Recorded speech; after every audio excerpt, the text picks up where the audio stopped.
આજથી થોડાક દિવસ પહેલા આદિવાસી વિસ્તારોમાં મનરેગા કૌભાંડનો મુદ્દો સામે આવ્યો હતો અને આ મનરેગા કૌભાંડના મુદ્દામાં આરોપ લગાવનાર ધારાસભ્ય ચૈતર વસાવાને પણ જેલવાસ ભોગવવો પડ્યો હતો।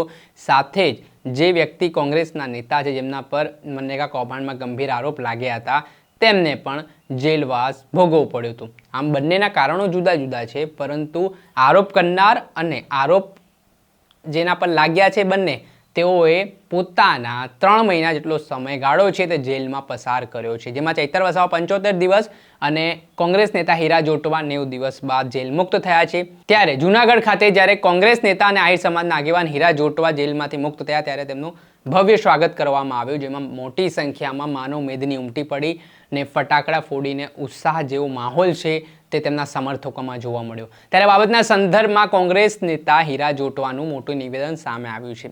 તેમણે પુષ્પાના અંદાજમાં પણ કહ્યું છે કે ઝુકેંગે નહીં, લોકો માટે લડતા રહીશું, ડરીશું નહીં ને ડરાવીશું પણ નહીં। પહેલા તો આપ સાંભળો શું કહી રહ્યા છે કોંગ્રેસ નેતા હીરા જોટવાને। મેં ધરપકડ થઈ ત્યારે પણ એક જ શબ્દ વાપર્યો હતો કે સત્યમેવ જયતે। સત્ય પરેશાન થાય, પરાજિત ના થાય। હંમેશને માટે આખરે સત્યનો વિજય હોય છે અને 90 દિવસે સત્ય બહાર આવ્યું। એટલે ન્યાયપાલિકાનો હું આભાર માનું છું અને જે લોકોએ મને ઉત્સાહ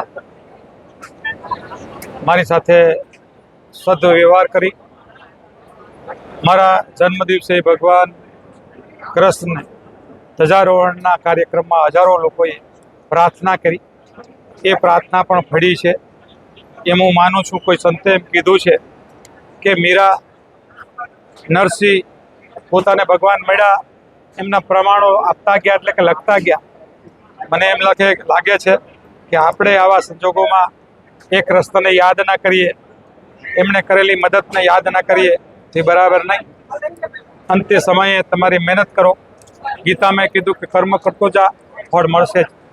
અને એ કાનૂની રીતે જે કંઈ કાનૂની સંઘર્ષ લડાઈ એ મહેનતના અંતે ન્યાયપાલિકાએ જે ન્યાય આપી, ભગવાન કૃષ્ણએ જેલમાં જન્મીને રાજ સત્તાની પીડા અને અન્યાયો સામે પડવા માટે જ અહીંયા જ્યારે જેલમાં જ જન્મ લીધો હતો, એ જેલમાં અમને 90 દિવસ એવો જ કંઈક અનુભવ રહ્યો। આખરે સત્યનો વિજય થયો ભગવાન કૃષ્ણના।